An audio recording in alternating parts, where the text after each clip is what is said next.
Welcome to the Better Things Ahead podcast, where we take time each week to think about life's journeys. Some of them are big journeys in our life. Some of them are smaller. Some of them are journeys that are very specific to us, but people around us could listen to that journey and learn something from it. And what we want to do with this podcast is, as we think about these life journeys, we want to try to help people make their life journey a little bit better through our experiences. And so today I am joined by Matt Cloyd, our executive pastor here at Ridgecrest. He is here today to talk about something that's a passion of his. And I'm also joined by Kelly, who's going to be kind of behind the camera, but also she's going to make an appearance here or there throughout the podcast, and she's going to talk about something that's a passion of hers, and that's what we're talking about today is passions. And as I talk about the word passion, what I'm going to talk about, or what I'm thinking of, and I want to hear from both of you a little bit about what you think of when you think of passion.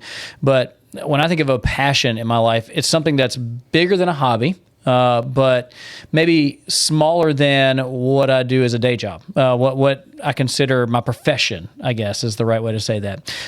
Matt, when you think of the word passion, what do you think of?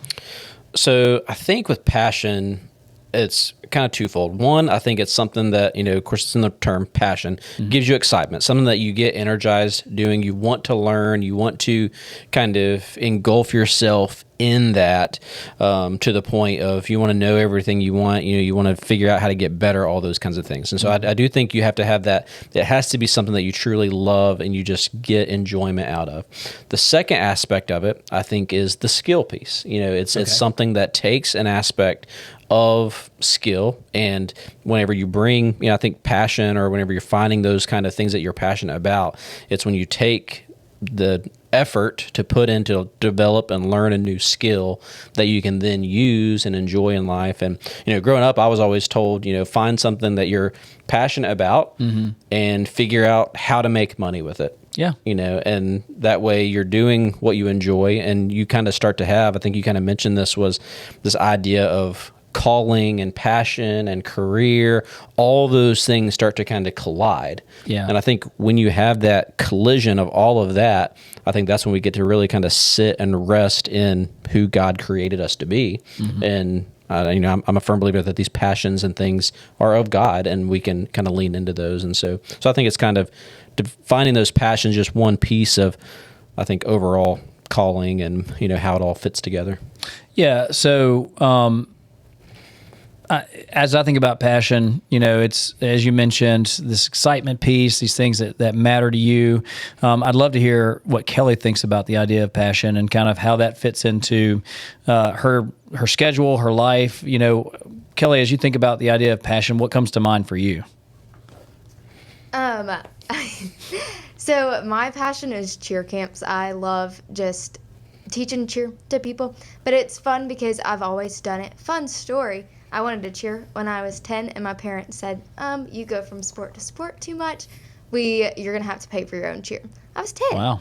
And I was like, oh, okay.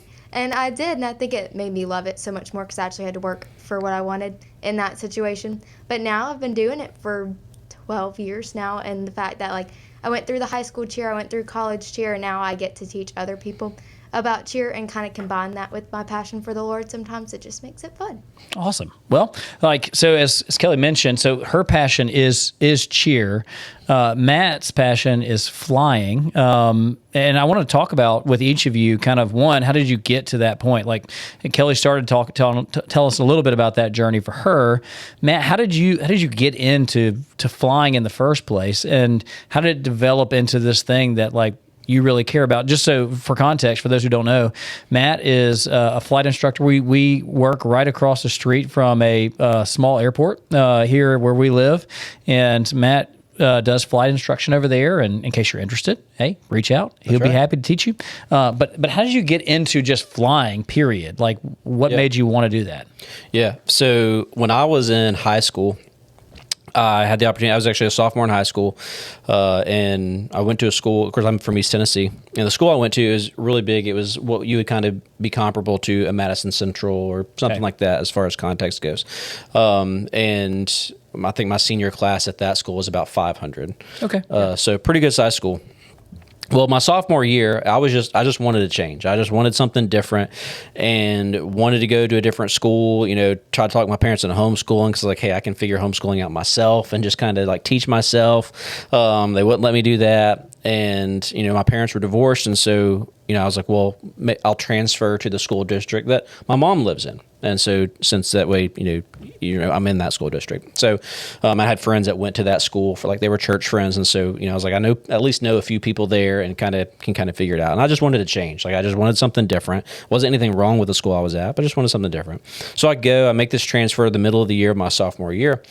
And I find out that one of the courses that you could take as like your vocational courses like welding and wood shop and all those kinds of things, they had an aviation course. I was like, well, that sounds cool. And this course was actually at the school that my mom worked at. And the way that these county schools they were smaller schools. And so if you had one of those, each school had its own program. So you had to ride a transport bus to get there, participate in that program, whatever. So I did all that.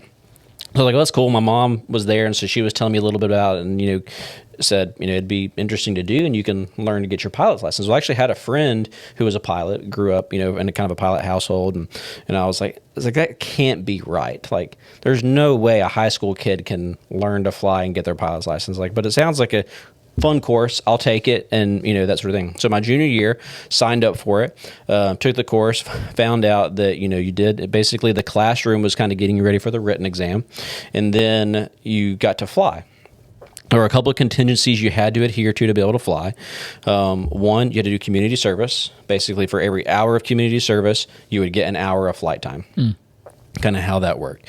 Second thing you had to do, you had to agree to random drug and alcohol testing because this program was funded by a local businessman, and this local businessman he was a pilot and wanted to provide an opportunity for kids to get involved in aviation.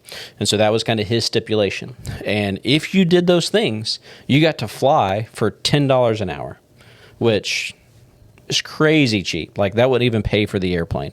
But he was funding this program because he had a passion for aviation, had a passion for providing a good opportunity for kids to abstain from drugs and alcohol and all that sort of stuff. And so you did this, and then you worked through, and as long as you did that, you got to fly. And so that's how I got involved and started it, and just kind of fell in love with it. At that point in time, I had never flown before. Whenever I took this class, I take that back. One time I was young. I was probably 3 or 4 years old. Apparently had a family friend. They took us flying over Asheville area, and just barely remembered any of that. But other than that, I'd never stepped foot in an airplane, never flown commercially, never done any of that. And my first real flight was at the controls. And so, but it just kind of fell in love with it. I thought it was neat, and enjoyed it, and went through that. I did that all my junior year, ended up soloing, because that's something that is a big mark in the aviation world when you first solo, and then ended up working it out to where my senior year, I took the class again as an elective, and just for fun, and so kind of went through that class again, but then also that prepared me to actually get my license. And so my senior year I got my license, and so I soloed when I was 16 and got my license just after I turned 18. Wow. And so it was a neat opportunity. So there's a couple things I heard in what you said. One, the idea that we would give a teenager that's barely driving the permission to fly an airplane is pretty wild. Yeah. I've walked 3 teenagers through learning how to drive, and putting them behind the yoke of a small airplane. Yeah. Could be kind of scary. I guess there's a little less traffic in the air, so maybe it's a little safer. Yeah, that's true. It depends on where you go, but yeah, for sure. But the other thing I heard, and I heard Kelly say the same thing, is with a passion, the thing that separates it from a hobby is the fact that there's a level of investment that you have to make. Yeah. So like she mentioned having to pay for her cheer. You mentioned having to do community service and pay a little bit to fly. It wasn't that, wasn't a high bar, but it was a bar that you had to meet. So, what for both of you, I'll go Matt first and then Kelly. For both of you, what made you be willing, what was it about flying, what was it about cheering that made you to be willing to pay for it, whether it was your time or your actual money? Yeah, I think it's a great question. Because at the time I didn't know. Like when you first get into it, I'm like, well, it's a small amount, or I can do community service, an hour community service, not that big of a deal. You got to do it anyway to graduate high school or whatever. And so like you had this kind of, I guess, skin in the game, as I would say, where you had to get involved. But for me, it was kind of a low bar, and I didn't know at the time. But then once you kind of got into it, I realized up until that point in my life, I bounced around a lot, where like when something got tough, I'd be like, nah, I'm good. I'll find something else. But with aviation, that was actually the first time in my life that I, really, stuck with it. And, part of it was probably some of that of, well, I've never really stuck with anything, so I'm going to give this a go. I knew it was something unique, that I was in a very, very much minority of people who could do that. And so I think all those things kind of wrapped up together is probably what motivated me to invest and work at it and, have kind of that sense of accomplishment maybe. Yeah. And it was something that I knew no one else was doing, and, it was an opportunity to do something. And, at that point as a junior, senior, you're starting to try to figure out career options. And so you start thinking through all that too. And you're like, well, is this something I could do? And so it was, that's probably all those things probably went to it. Yeah. So Kelly, you mentioned that your parents, you played multiple sports growing up. And I'd love to hear kind of what sports you played. Tell us a little bit more about like how you got to the point at 10 years old to start cheering. And then two, I'd like to hear you answer three questions. I know it's a lot to manage at one time. So first, what sports did you play growing up? Two, when your parents told you had to pay for cheer, how'd that make you feel? And then three, what made you decide to say, you know what, over all the other things that I've done, I'm willing to pay for this to do it. So tell me what you think. Like, what other sports did you play? Played almost everything. I did jiu-jitsu for a day. For a day? Yes. I love that. Decided that wasn't for me. I did soccer for years. I was pretty okay at it. Yeah. But like I was always the goalie and nothing ever got past me. So I don't know if I just thought I was okay at it and I actually. Well, if nothing ever got past you, that was kind of the point. So you did pretty good at that. No. It never got past that way. Oh, you never got the ball. Okay. Anyways, but I played soccer and I thought I was pretty good. I did tennis, and I just was not good at that. I had my dad's old racket from when he was in high school, and it had tape all the way around. I couldn't even get my hand around the thing, and I was trying to swing it around, and that wasn't very good. But my whole thing was, like, if I did something, besides jiu-jitsu, if I did something, I was going to stick to it. Yeah. So I'd always complete this sport and just hate it. Like, I mean, I danced. I did gymnastics. Like, I did the other cheer-related things, but I would do something for a year and be like, that was fun. All right, what's next? And so then I was at, like, a little gym taking dance, and I was like, well, they have a cheer program now. Like, I think I'm going to do the cheer program. And, I mean, it is just when cheer's coming out, it was a ghetto little gym. But we were excited, and it was fun. So that's how I found out about cheer. And then how did I feel when... when your parents ask you to pay for cheer, how'd that make you feel? I don't know. I think I was a determined little 10-year-old, and it was like, it wasn't cheap. It was like $1,000 for a season. And I was like, okay, well, I have a birthday. I have Christmas. Any other things, I'll just collect all that money and I'll pay for it.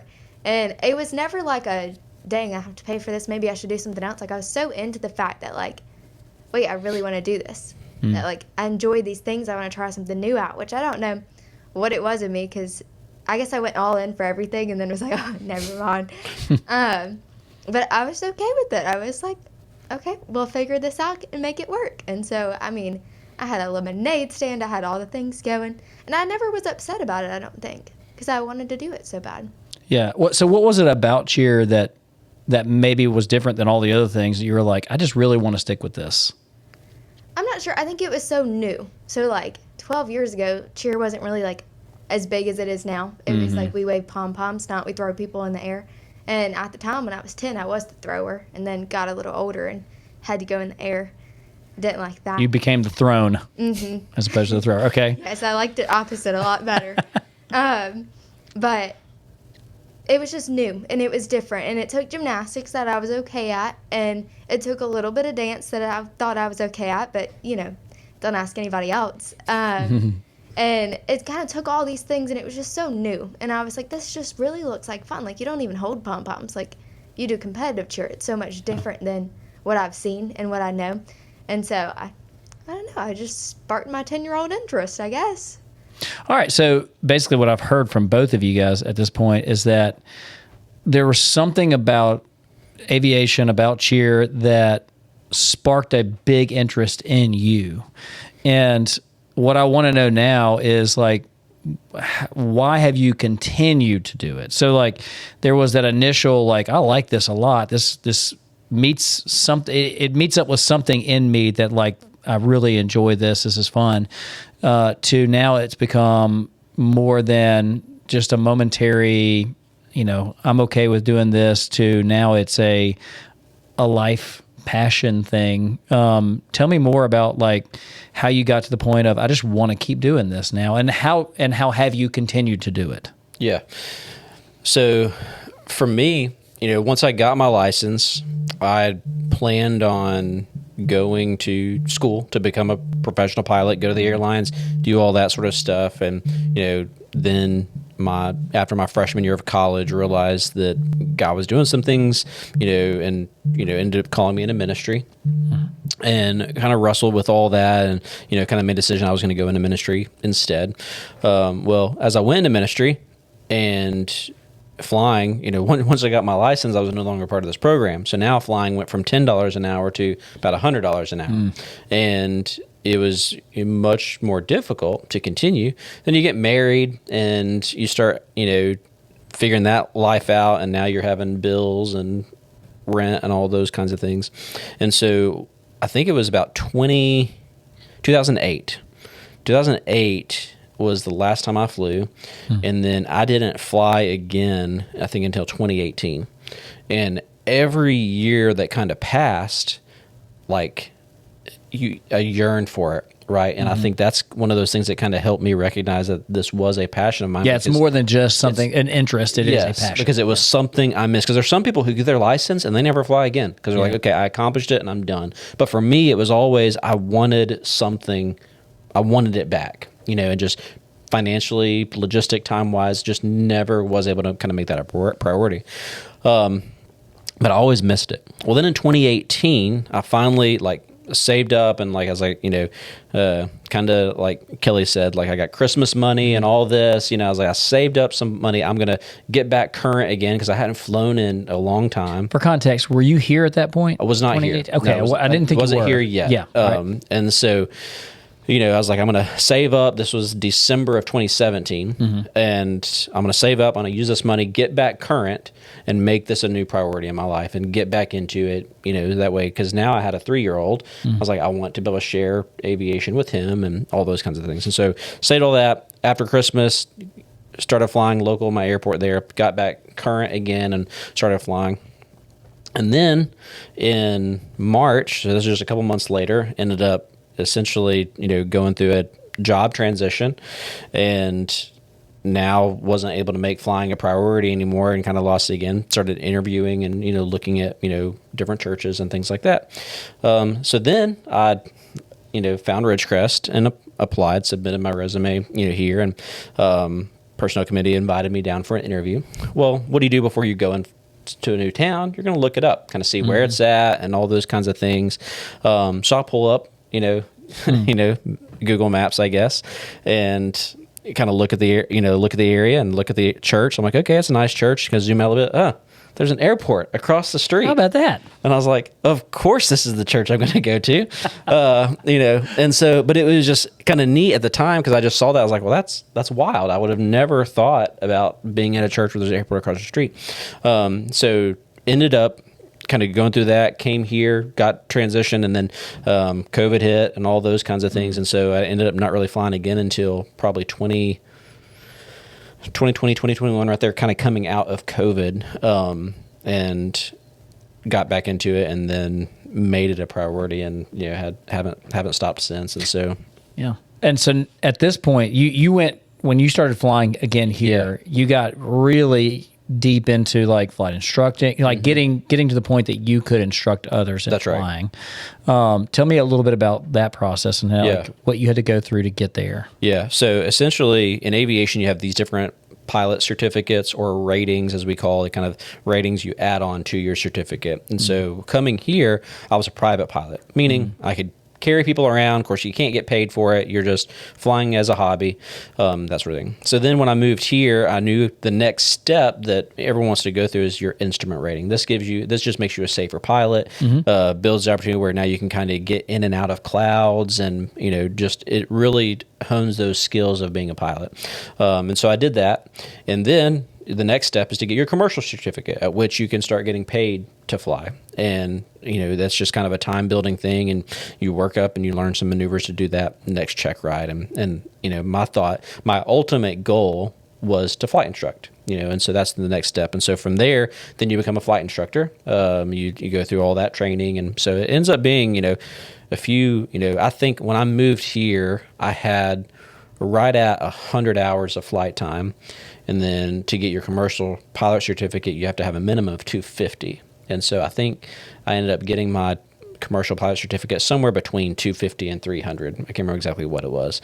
And so then became a flight instructor. And so it was just a lot of time building and that sort of thing. But so did all that to become a flight instructor, because my idea in it was, hey, I can flight instruct. One, it's a way to fund the hobby. And now it's just an additional kind of side income to kind of fund the hobby or passion that I have. But it also creates the opportunity to meet people in our community and that I may not have ever interacted with otherwise. And it kind of creates that additional ministry opportunity to talk to people and interact with some individuals who, some of them maybe would never attend church if I were to invite and say, hey, come and, I'm a pastor at this church. Some of them may or may not ever do that, but it kind of gives me the opportunity to kind of meet some of those people out and build some relationships with people in the community as well. And so those were all kind of the things that went into that journey a little bit. Yeah. So there's a lot of steps in there from what I was, what you were saying. Kelly, I'm curious to know, so you went from competitive cheer being a new thing in your life to, I'm sure high school cheer, college cheer. Gave you opportunity to cheer in college to, I guess, get some of your school paid for. Is that right?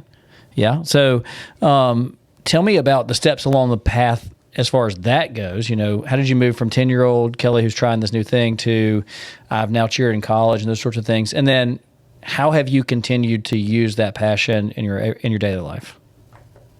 So from 10 years old, my first year cheering, just loved it, fell in love with it. And then just grew so much. I guess if you try a new thing and it was good, then I just grew so much that first year that within that year, I outgrew the gym that I was at. So it was kind of my parents loved the gym I was at, but they were like, we got to go somewhere else if you really want to make this a thing. And then 11-year-old Kelly got her cheer paid for. She no longer had to pay for her own cheer because I guess I did something 2 years in a row. And then if you don't know, cheer is just really expensive.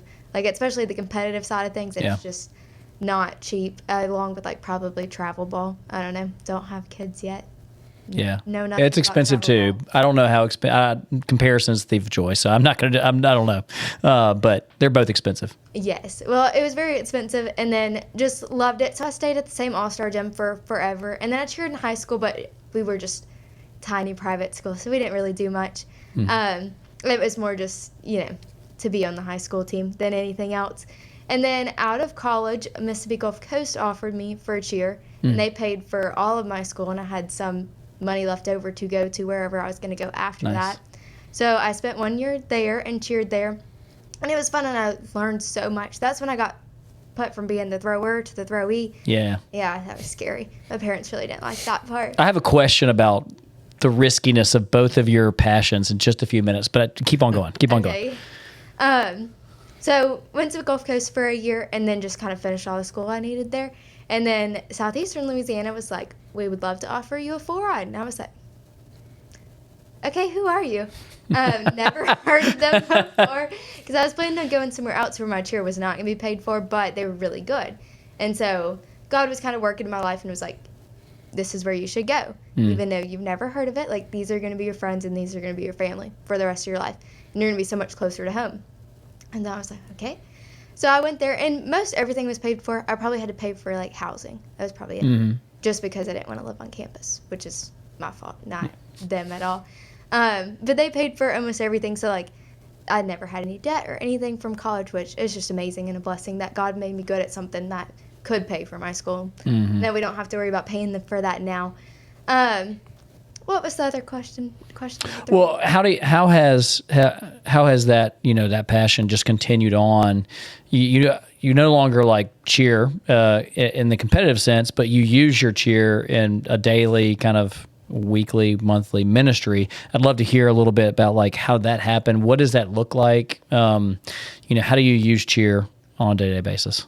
Right. So right out of high school, well, you had to be 18. I wasn't 18 right out of high school. So a year into, when I went to Southeastern, I started with a cheer company that you basically like go teach cheer camps around the United States, and you can go wherever really. So I started off as an instructor. So I just taught high schoolers how to cheer and got to talk about something I loved and just learned so much because I didn't know so much went into these camps. Like, I just went and it was fun. Like, I didn't know you had to get there the day before and set up and do this, and that.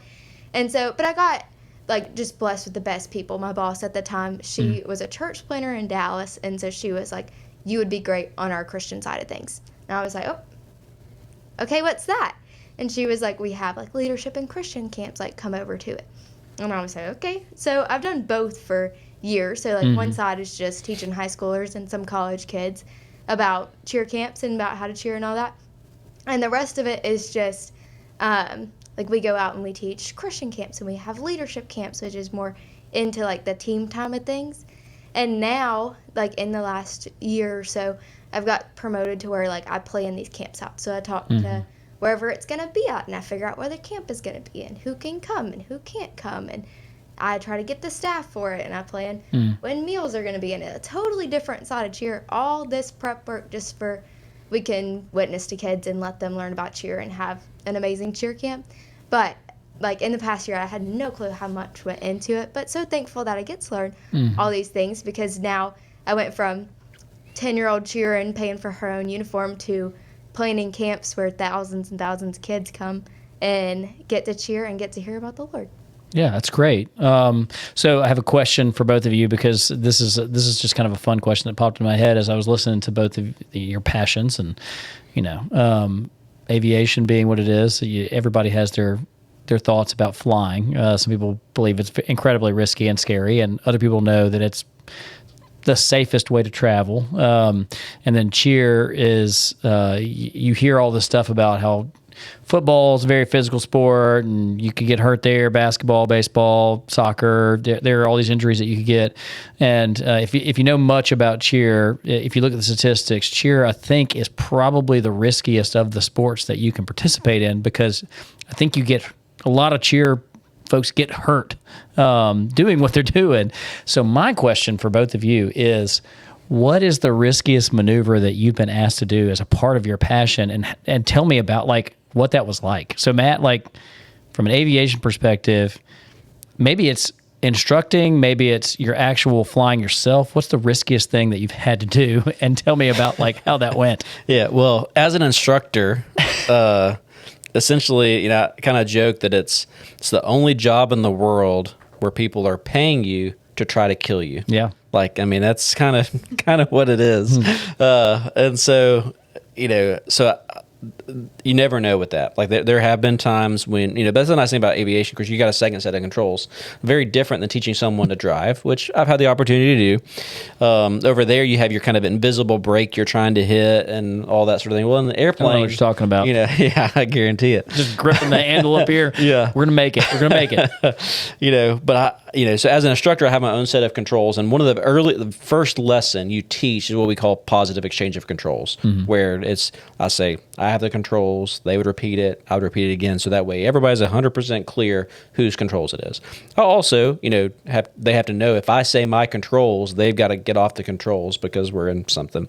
So, like, I've had, a few people that, again, they just, You don't have to. You don't have to call anybody out or anything like that. No, I do have some that like are very very nervous flyers are the worst because they're over controlling, very tense, and there's times when they'll overcorrect and kind of put us in an unusual position or whatever, and we have to kind of recover from it, which is not a big deal. I've done a little bit of aerobatic stuff as well, just kind of just for fun, and that sort of thing. What is an aerobatic thing? I'm just curious. Like flips and loops and stuff like that. Because I've had the opportunity to fly like some of your old World War II airplanes and like learn some maneuvering there and learn some of the rolls and loops and that sort of thing. So that's fun. And then as far as training goes, the riskiest maneuver that you learn as a flight instructor, you have to do this. You're the only one who has to do this. None of the others need to, but you have to do spin recovery. And a spin is basically, because you teach private students or all students how to recover from a stall, which in the aviation world is just when the airflow is no longer traveling over the wings. So you teach them basically drop the nose, regain that airflow, and you climb again. You're not losing an engine or anything like that. But as an instructor, you have to learn spin recovery. And so what a spin is where basically one wing stalls, and it kind of causes the airplane to drop, and then you don't have airflow over the wings, and now you're spinning towards the ground. So you have to learn how to recover from Sounds terrible. Sounds and it's it's fun. It's not bad. So you have to do that, and like you have to do 3 complete circuits kind of on your way to the ground to kind of do that rating. But it's just different because literally your plane is falling out of the air in a spinning fashion. And so you have to know how to recover from that, because if you don't recover, you're going to hit the ground. Like you have to be able to recover. And so you walk through, we have acronyms for everything, but you have an acronym for that to be able to recover and, break the stall and kind of get out of it, And so you have to, as a flight instructor, you have to do that maneuver because as you're doing private students and they're learning stalls, if they're not coordinated, using their rudder, to maintain what we call coordination, that's where a spin could happen. And so they have to know that as a flight instructor, you can recover from that. And so, but yeah, every student, you never know what's going to happen whenever you kind of get into the airplane with them. And I've had some, I've went off the runway, with a student, That sounds great. Yeah. I mean, it's just, it happens, and as an instructor, we're taught you never let a student do anything beyond what you are comfortable recovering from. So, as an instructor, I know my personal minimums and know where what I have to do to kind of keep, students within those boundaries. But, students like to push them. Well, I'm sure they do. Your definition of fun and my definition of fun are probably a little bit different. As you said, it's fun to figure out how to get out of a spin. If I'm in a spin, I'm just like, I'm making my peace with God and deciding that, it's time for me to go. I wouldn't be able to recover from that. So I'm glad some people think it's fun and can do it. Kelly, I'm curious to know what you consider fun. Most people would look at as risky. You mentioned the fact that you went from somebody who got to throw people to somebody who got thrown around. Were there certain things in cheer that you were like, this feels really risky, but I'm going to do it because it's fun? Well, first, I just want you to know that Matt asked me sometimes if I want to go on these plane rides with him. Have you not taken him up on it? No! Did you just listen to that story? He took me one time. We went over to Monroe and ate lunch. Yeah. It was kind of Several of us did, didn't we? Yeah, it was like 4 of us. Yeah, that's what I was thinking. That's awesome. You should go. Yeah. And Julian, he went with me one time on actual lesson. And he rode in the back while I was teaching the student. We were doing a night flight, and so I was teaching her how to fly at night. And so Julian rode along in the back, and he loved it. That sounds awesome for them. Yeah. I don't know about that. You'll have a great time. I think the risk. So my first year in college, obviously, I've landed on the ground. I've thrown these people. I got to college. They said, no, you have to go in there. And I was like, that sounds like fun. I don't know how to do any of that. Well, so neither did the guys on the team, because now we've gone to like guy-girl stunning instead of all-girl stunning, because I don't know where these guys come from, but from high school to college, you have hundreds of guys that want to cheer. I've always wondered that myself, because you don't really see. There's not many in high school. You're probably seeing it more now, maybe. But like one of our local high schools, Germantown High School. I know of 2 boys on the team. That's it. Now that's 2 more than normal, right? But yeah, anyways. Because then you go to college events and you see have a whole team of guys that are there to throw and all that sort of stuff. And you're like, where did these guys come from? Because they weren't at my high school. Right. Yeah. You know? So back, tell me more. Anyways, I don't know where they come from. A lot of them played football and then maybe didn't make football in college and came to cheer. I'm not sure, but it was basically all of our first years doing what we were doing now. We had some experience, but I had no experience like that. And man, I thought I knew what I was doing. And then my first week there was just tragic. It was awful. Just the guys aren't trained to catch you yet, and I don't know what I'm doing, so I was just smacking the floor over and over again. Ouch. You would be surprised it doesn't hurt as bad as you think it would. Okay. Anyways, but that... Once again, my definition of hurt and your definition of hurt, if somebody threw me in the air and I hit the ground, it felt like it would hurt. But you build up some immunity. So it is risky, and I've seen so many injuries, especially my first year at college cheer. I was like, what in the world? Because you go from... You can't really flip in stunts to the flips you do on the ground you can now do in people's hands. And so you do something that you're not even quite sure what you're doing, and then you're taking a girl who's been on the ground all her life and putting her up in the air. But that was a lot of us. A lot of us got there and we're like, well, we're not doing anything we thought we were doing anymore. So I think that whole year, like, we were okay, but it was probably the scariest cheerleading you've ever seen.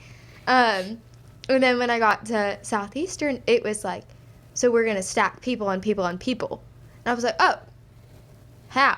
How do we, like, because you see people do it, but you just don't really do it. So then our first camp experience, we were trying to go, 3 people high, and then the girl was going to do 2 backflips before she landed on us, landed on someone else. Needless to say, that did not happen. But, like, luckily I've never had a terrible injury. But also I think I get myself out of harm's way. Like, if it looks like it's not going well, that's not for me. you're just like, I'm going to opt out of this one. Yeah. I've seen these. You let people go before you.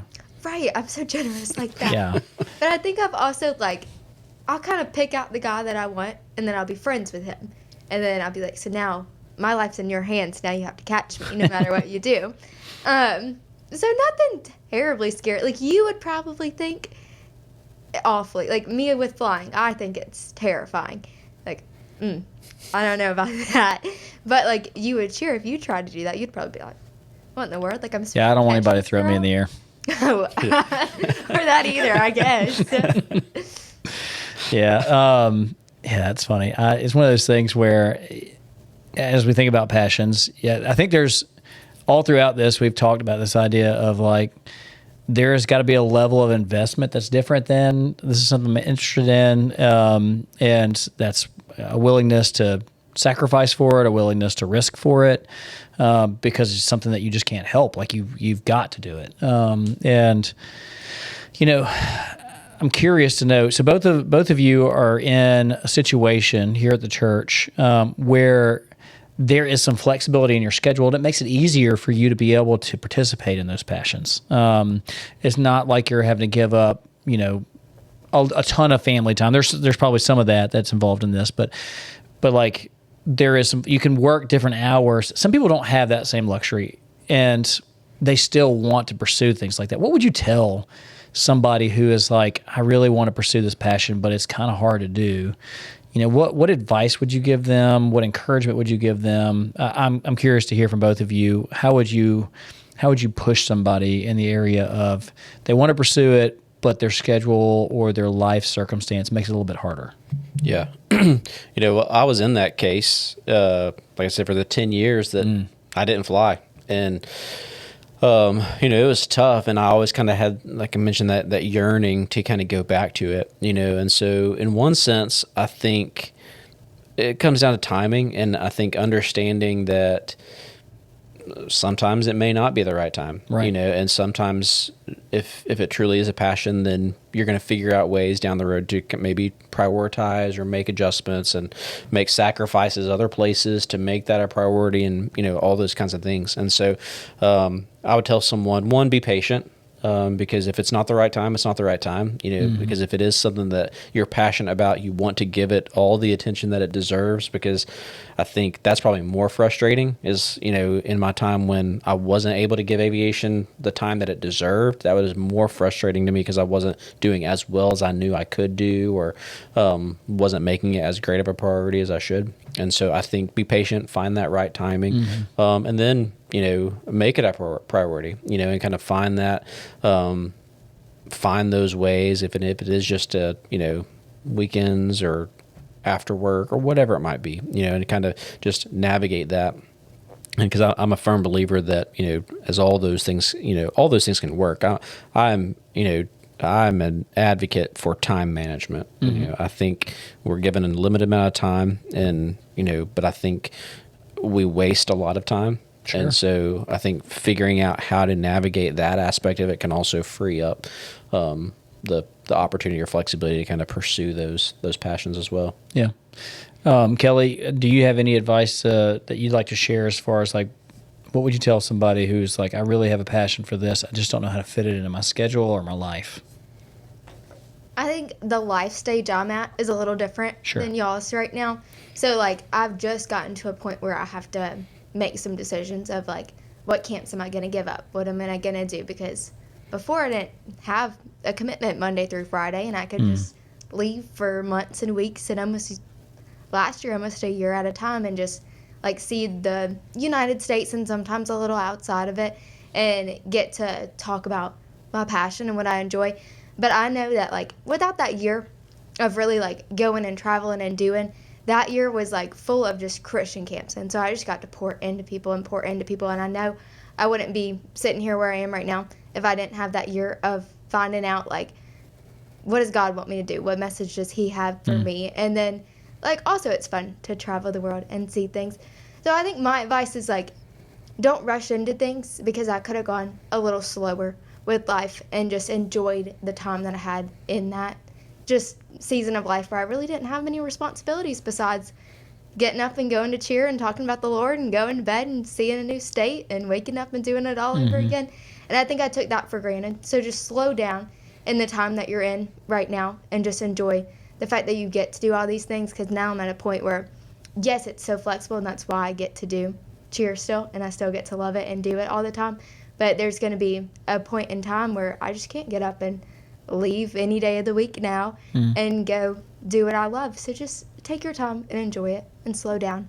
Yeah, that's some good advice. I would say, it's important to think about the concept of life stage and where we're at in life, and two completely different life stages. Kelly, still in her 20s, and Matt, you're in your 30s, and got a kid, and family, and just responsibilities, and those things do have impact on the things that we choose to do, the way we use our time, those sorts of things. And it's important to think through, like, where we are in life, but also I think that the thing that I heard both of you say is, like, if there is a yearning in you, a lot of times that's not just a selfish thing. A lot of times it can be a God thing, that he has put this in you, a passion for this in you.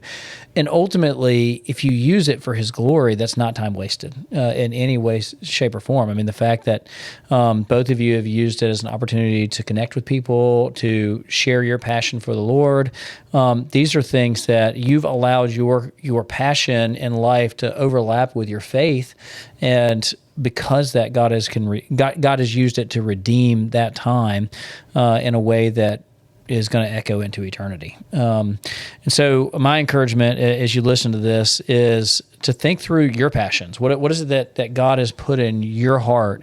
What talents has he given you that you can't seem to shake? You keep returning to as life passes, as time goes on, and how can you use those passions yourself to glorify God?